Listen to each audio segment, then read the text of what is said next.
LoyalTV brings us to Midwest City, Oklahoma, where our nation watches over us with their eye in the sky and plans for the worst in the Doomsday Plane. The 552nd Air Control Wing is known as America's Wing. Since its inception in 1977 with the AWACS airplane as we know it today, it's been involved in every major conflict the United States has been involved in. And some areas such as counter-drug operations in South America, across the Caribbean. So it has been absolutely vital to the defense of America.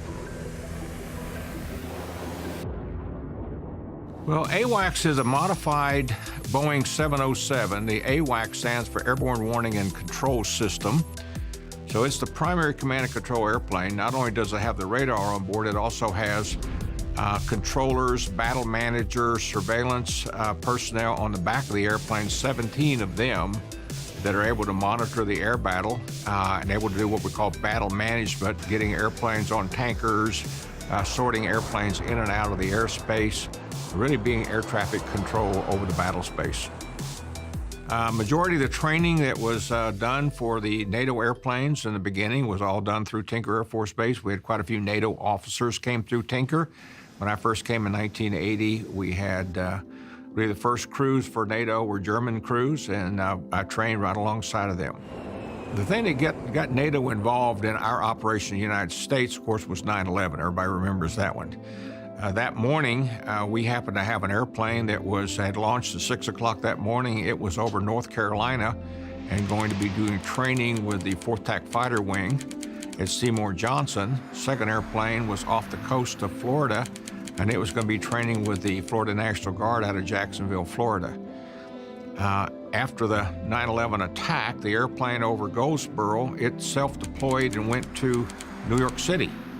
So we had an airplane from Tinker Air Force Base flying over New York City a little over an hour after the attack, and you've heard about the F-15s and the other airplanes that were flying over New York City. A Tinker Air Force Base airplane was actually controlling those airplanes. The second airplane, the one off the coast of Florida, was the one that was assigned to escort the president that morning. Pretty eventful day for those two crews that took off just expecting to fly a regular training mission and finding themselves involved as much as they were. 6th of October, I get a call from a good friend of mine, German Major General Johann Dora, and he had asked me if we thought we could use some NATO AWACS airplanes to help support the United States. By this time, we had deployed 4 airplanes over to Thumb Raid, Oman in support of Afghanistan operations, which we're going to kick off very shortly, Operation Enduring Freedom. So I said, yes, we'd love to have them. So I did some coordination that Friday. Sunday afternoon, Johann calls me back and said he had just heard from CNN, on CNN International, that NATO had approved the deployment of 5 NATO airplanes to the United States of America, and they would be coming to Tinker Air Force Base, Oklahoma. Now, this is the first deployment of NATO ever outside of their history, outside of Europe. So this was truly historical in that Article 5 has been activated, and we're actually going to deploy NATO airplanes to the United States. So those airplanes started arriving on, I believe, the 9th of October. 2 airplanes came in. It was a Tuesday night, 2 more airplanes on Wednesday, and on Thursday, a 5th airplane. On Saturday, a NATO airplane was flying over the United States of America, over the capital of the United States in New York City. That's an extremely remarkable, historic event.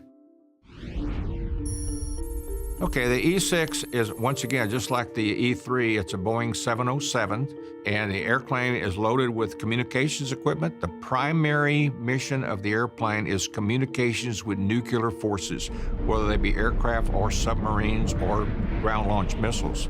It carries a general officer on board as part of the Airborne Nuclear Command and Control structure, survivability for that structure. The big dome you see on the top of it is a Milstar satellite, SATCOM, satellite communications antenna.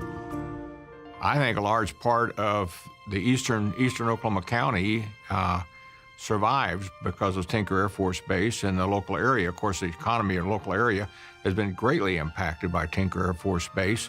When you have about 25,000 employees and they're all living in this area and they're all buying homes, purchasing food, buying cars, spending money in this area, that's a tremendous economic impact to Oklahoma City and really the state of Oklahoma. For years, Tinker Air Force Base has continued to serve its community and nation at large. Join us next week as we continue to share stories from the lands they serve and protect here on LoyalTV.